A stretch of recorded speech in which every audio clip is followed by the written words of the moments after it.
Now you're in the world. This is a story about him growing more, not necessarily cynical, but more realistic, and her growing from a very cynical place, also something more realistic and meeting in the middle. That's what this love story is. That he just has utter faith that if we have love, then it'll work out. The greatest thing you'll ever learn is just to love and be loved in return. She keeps being won over by it, and that's part of the charm of this love story, but it's also the sad truth that she's right. You can't ignore one at the expense of the other. You have to put them both on the table and say, what the hell are we gonna do? Now you're in the world. You're gonna be bad for business, I can tell.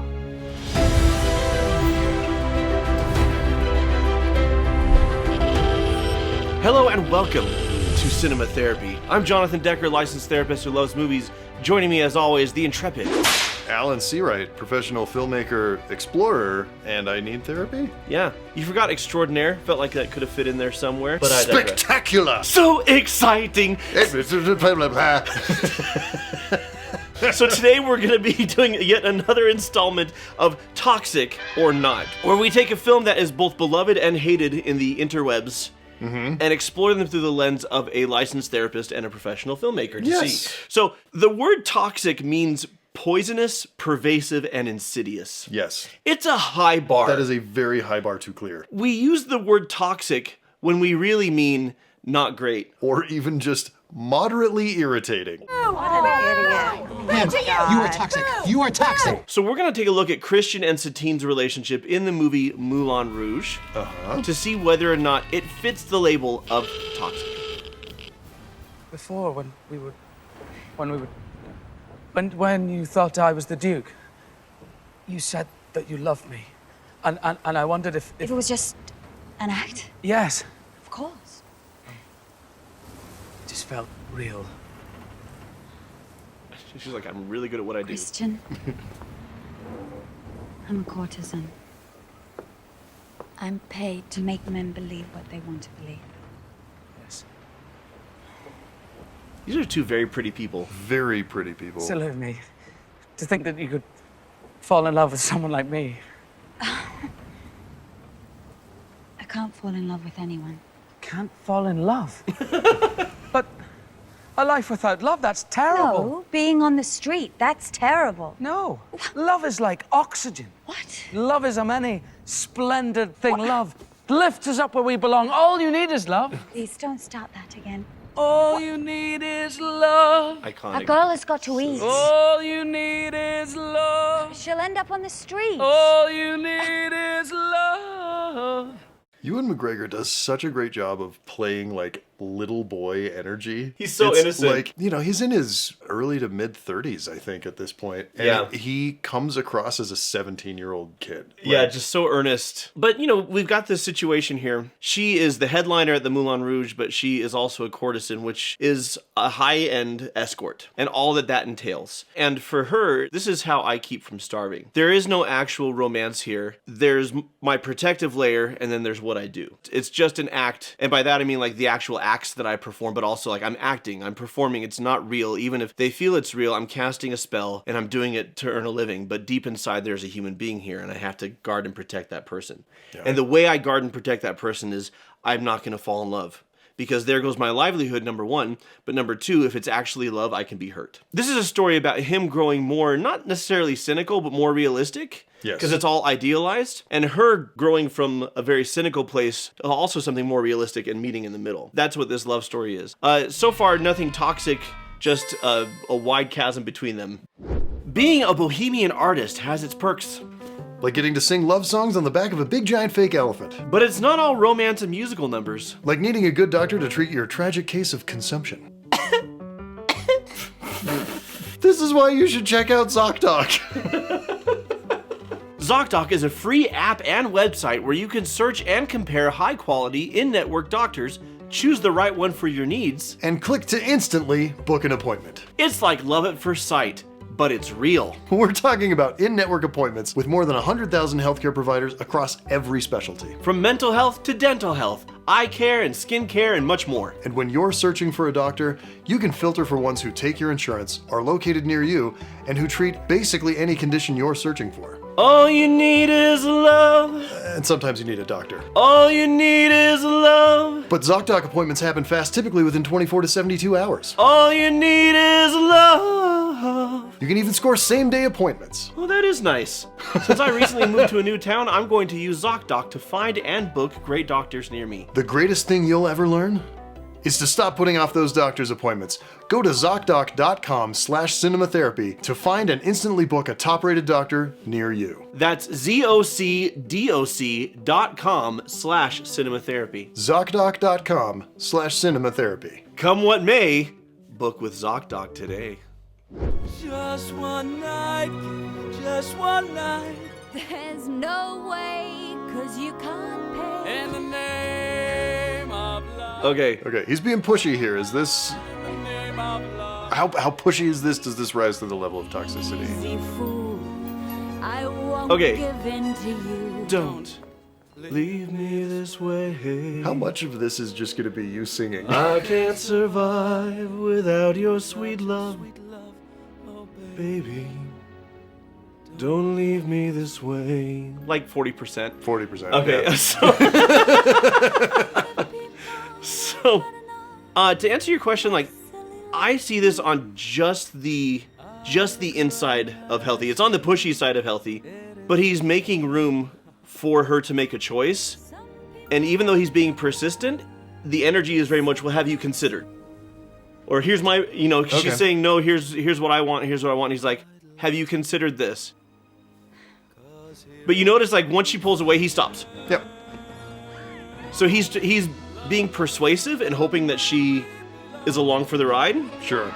But unlike other people, he's not objectifying, True. he's not controlling, and he's not saying, you owe me this.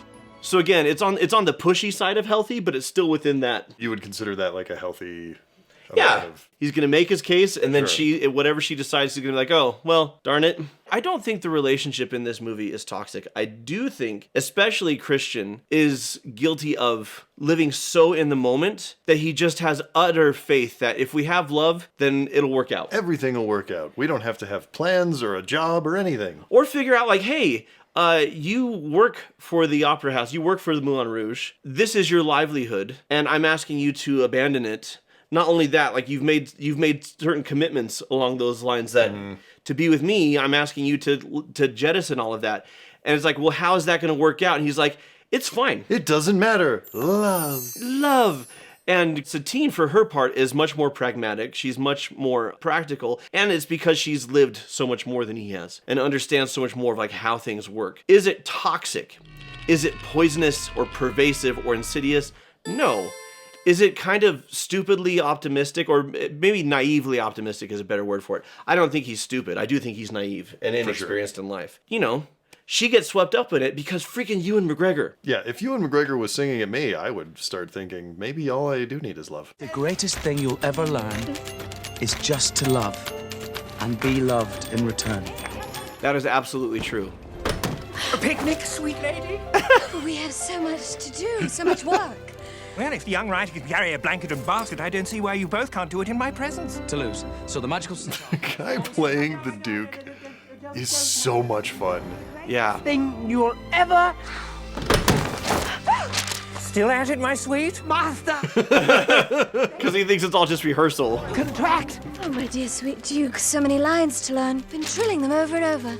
For trying it was almost too easy for the Look, young he's writer to repulsive read as a character, but as a performance, such a joy to It's watch. so much fun to watch. And to be fair, about half of the repulsiveness is just that mustache. I haven't quite finished writing that new scene. The, will the lovers be meeting at the sitar player's humble abode scene? And I wondered if I could work on The way it with he you listens later in. tonight. But, my dear, I've arranged a magnificent supper for us in the Gothic Tower. Well, it's not important. We could work on it tomorrow. Oh, how dare you? It cannot wait until tomorrow. The lovers will be meeting in the sitar player's humble abode scene. It's the most important in the production. We will work on it tonight until I am completely satisfied. But, my dear... Dear Duke, Excuse me. I'm sorry. Is the relationship toxic? No. Is this situation? Hell yes. Yeah, the situation is horrible. That the Duke is going to patron the arts. He's going to pay for this play. Part of the conditions is that Satine is his kept woman. The movie is not saying this is good. The movie is saying This is the situation. this and is the what it situation, is. and also pretty true to real life. I mean, this is all an exaggerated artistic representation of things, but anywhere in the world, especially at this time period, and like this type of stuff was going on, this type of stuff is still going on. Yeah. She's got a business arrangement to be his kept woman, but because, like as she was saying earlier, my job is to make men believe whatever they want to believe. He believes that it's love.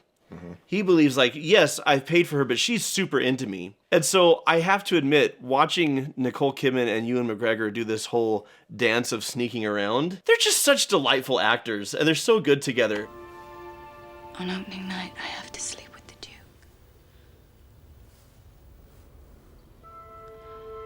And the jealousy will drive you mad. Reality comes crashing in, as it often does. Especially on a whirlwind romance when you're young. Write a song. And we'll put it in the show, and no matter how bad things get, or whatever happens, whenever you hear it, or when you sing it, or whistle it, or hum it, or then you'll know it'll mean that we love one another. I won't get jealous. Things don't work that way, Christian. We have to end it.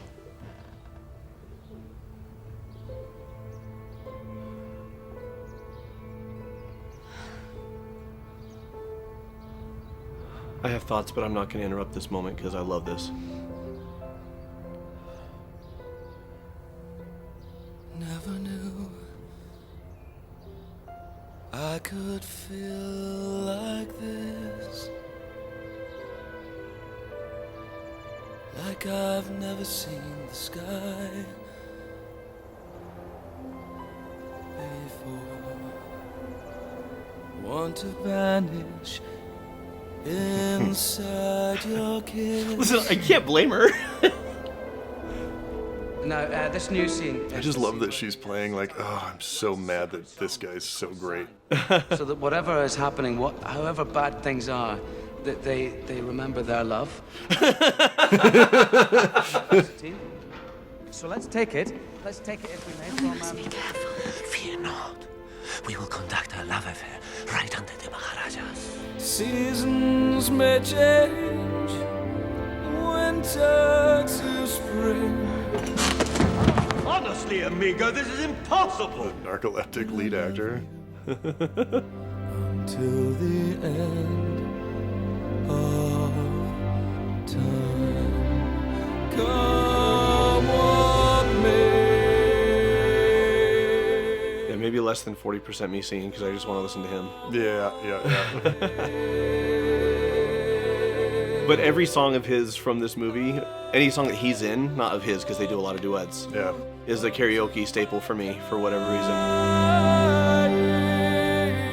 Because you want people to associate you with Ewan McGregor? Is that what I it want is? to associate me with Ewan McGregor. Screw other people. I don't care that. So here, this unstoppable optimism. He keeps budging her. She keeps being won over by it. And that's part of the charm of this love story. But it's also the sad truth that she's right. She doesn't want to be right. Right. She very much wants him to be right. But she knows, like, I'm going to sleep with the Duke on opening night. The jealousy is going to drive you crazy. To me, it's a business arrangement. To me, that's just sex. But to you, like, when you and I make love, it's contained and that's where that belongs. And frankly, I see from her, she's like, she would want that too. But she doesn't see it as possible with everything else that's going on in her life. The thing that's not toxic, but is unsustainable and therefore unhealthy, is that when she raises valid concerns, he shuts them down with, but I love you, but I love you, but I love you, but I love you. Very much like a smitten teenager would. And so again, he's going to have to face reality, and so is she. And what I would advise them, like if they were in couples therapy, is like, guys, we need to get real. Yeah. You both have valid points. The emotion between you, the connection between you is legitimate and beautiful and powerful and real. This is also the reality of your situation, and you can't ignore one at the expense of the other. You have to put them both on the table and say, what the hell are we going to do? How do we realistically work our way out of this to be in a place that we both want to be, which is not where we are right now? Right. And right now they're just stuck in avoidance. I couldn't. I couldn't go through with it. I saw you there and I felt differently and I couldn't pretend. And the Duke, he saw it.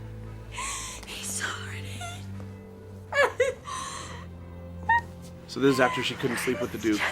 She loves Christian, but which is great for them for this moment, but I didn't want to pretend anymore. I didn't want to lie. I don't. And he knows.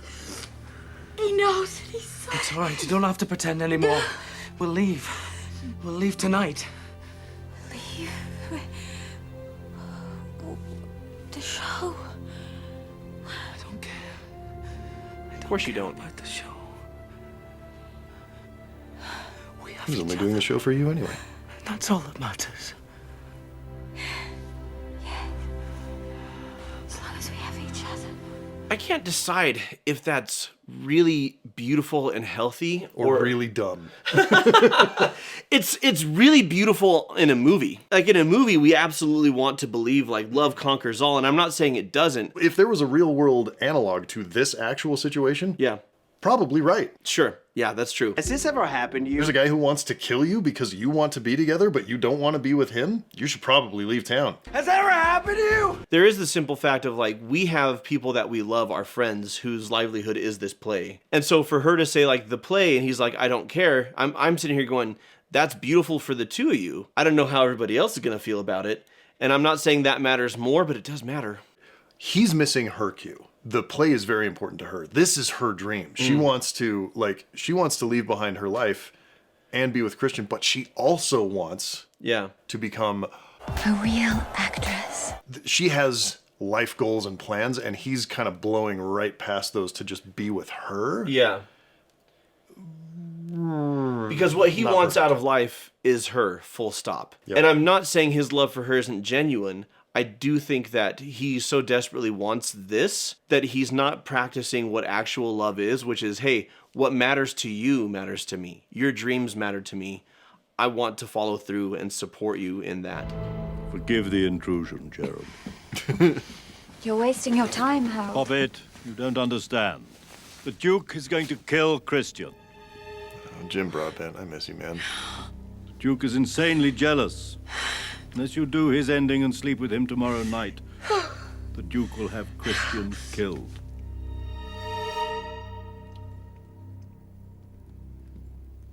That's cold. The Duke is the OG gangsta. Okay. He can't scare us. He's a powerful man. You know he can do it. Send Christian away. Only you can save him.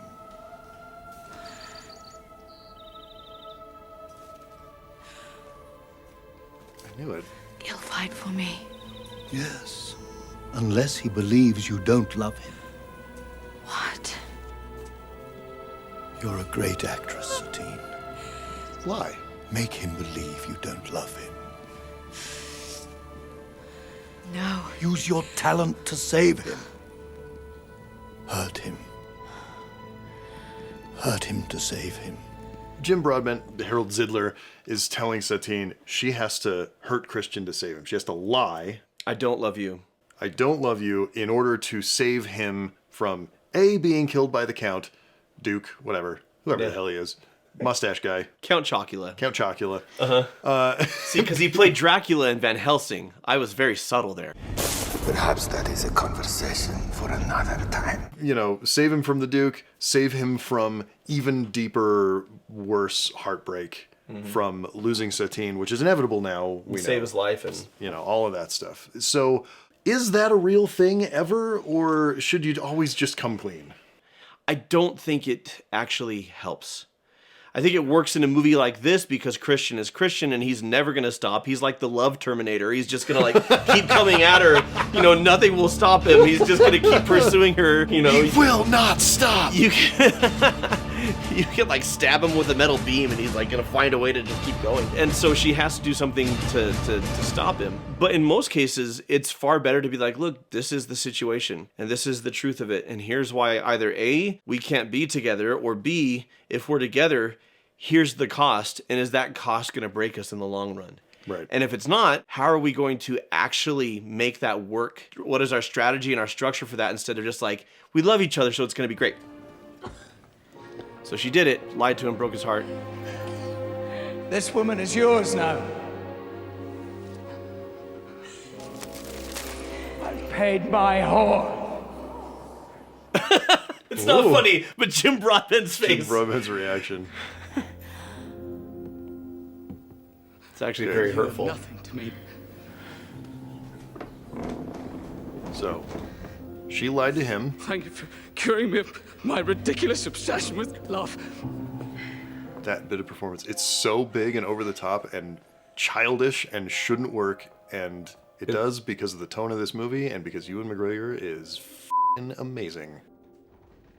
It's gut-wrenching. I forgot my line. Okay, so we'll talk about this once the clip is over, but my theory is that may actually push us over into the realm of toxicity. I do. I have thoughts on Okay, excellent. See, he flees the kingdom. Okay, it's for the best. No, it is. The show must go on. And now... But she's just ruined. I mean, she has the show must go on. And I've had that when you're trying to do your job, but whatever's going on in real life, you Is can't... just destroying you, yeah. You can't bottle it. The greatest thing you'll ever learn is just to love and be loved in return.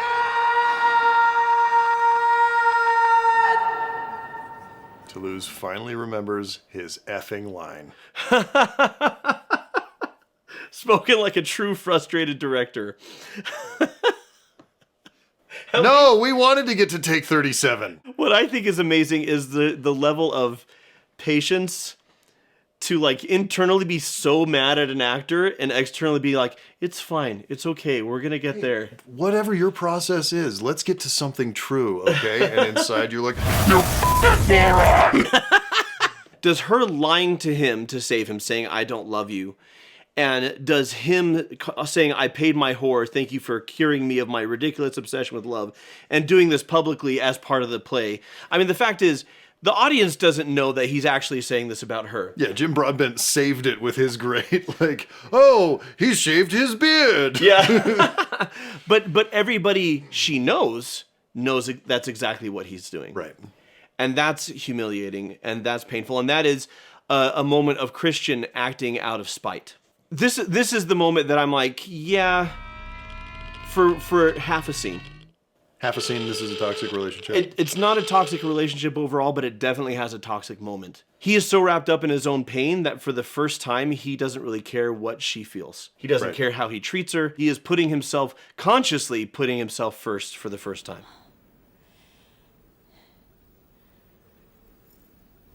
And this is such a beautifully acted. Some musicals try and do acting and singing at the same time, and they don't pull it off. This one does. I could feel like this. It's like I've never seen the sky. He's trying to harden himself and keep walking. And that's all playing out in his face. I don't want to believe she's a liar. But the whole purpose of the song is no matter how bad it gets, no matter what has happened, we love each other. And he knows that's what she's telling him. Loving you more and more. Listen to my heart. Can you hear it sing?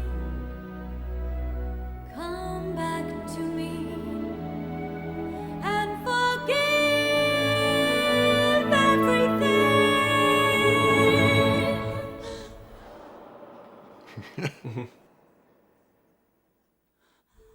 I'm fairly certain people with late stage tuberculosis can't You know what? belt. Shut up. Okay.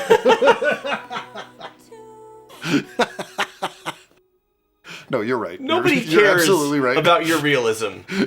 Certainly this movie doesn't. I love you. Till the end of And some would say, well, she needs to forgive him. Like, he doesn't need to forgive Yeah. her. What she did was to save him, and he was a real jerk to her, and that's all valid.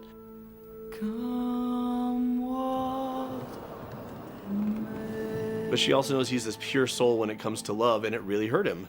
Yeah.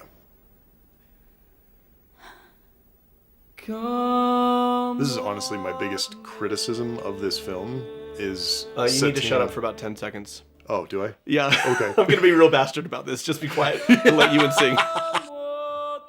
Just let him hit this high note, then you can talk, okay? Our Lord and Savior, Ewan McGregor. Come what may. My ovaries just exploded, and I don't even have ovaries to explode.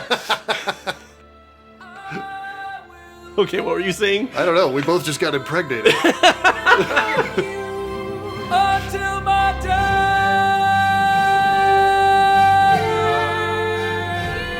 day. You know, it's genetically impossible, but emotionally inevitable. To become impregnated by Ewan McGregor's singing voice.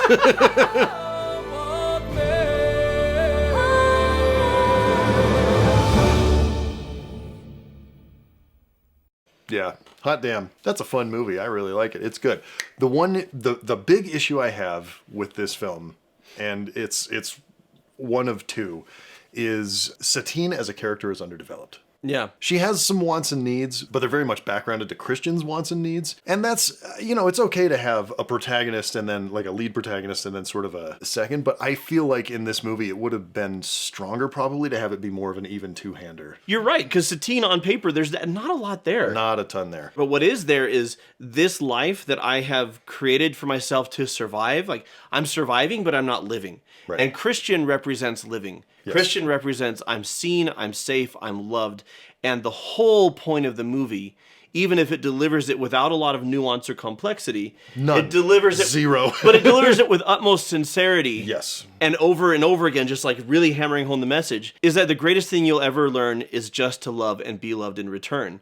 And especially if you expand that beyond just the romantic to life. Well, because you bang on endlessly that, like, the Beatles are wrong. All you need is love is not correct. Yeah. But the greatest thing you'll learn Yeah. is to love. Are you on board with that? I'm on board with that. And also, like, amending slightly what I've said, all you need is love if you're defining love by safety, respect, trust, right? And being able to work together. And responsibility. And responsibility. Like, Yeah. if you're enveloping all of that in what love is, then all you need is love. If love is, gee, I'm kind of fond of you, kid. Or, I saw you once at the Moulin Rouge and you're real pretty. Yeah, that you need a lot more than that. Within the rules of its universe, beautiful story. Yeah, love it. And incredible performances. And the soundtrack is a banger. I do think the relationship is not toxic overall. It has a toxic moment, but then it has this beautiful redemptive moment. Mm-hmm. And then she dies. Because why not? That Who wants a happy ending? I don't like this ending. So until next time. So exciting! Make them laugh or make them cry. So delighting! And in the end, should someone die? And watch movies! Thank you to all of our patrons who support our work and get exclusive bonus content, including our short film work and sketch comedy work and other stuff through CT Studios. Folks like Spatula. All right, David Phallus. AMD. No, hang on. Phallus. I'm not gonna say Phallus. Fias. Fias. 2 L's. David Fias. Thank you for correcting that. It's with an F. It's not what you think. Oh my gosh. AMD 77.00. Riley AE. And Mandy Schramm. David Phallus. That must have been hell in middle school. He's got a huge